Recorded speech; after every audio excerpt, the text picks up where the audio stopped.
Hello, dear viewers. Welcome back to my page. Yesterday, we learned how to use used to in a sentence. Today, we will learn how to make questions from that. So, I'm speaking Bengali right now. Use to তে যদি question করতে চান, যেমন use to তে আমরা কি শিখেছিলাম যে আগে কোনো কিছু করতাম। গত ক্লাসে বলেছিলাম যে আগে যেমন ফুটবল খেলতাম, আমি ফুটবল খেলতাম, I use to play football. আমি যদি বলি তুমি ফুটবল খেলতে, you use to play football, এটাকে যদি কোয়েশ্চেন করি তাহলে কি হবে? তখন যেহেতু ইউজড আছে, খেলতো অতীত, তাই আমার শুরুতে নিয়ে আসতে হবে did.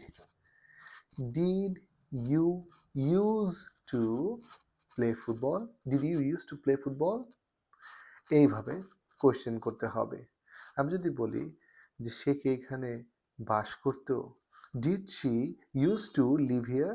Did she use to live here? আমি যদি বলি যে তারা কি রাতে পড়াশোনা করতো, did they use to study at night?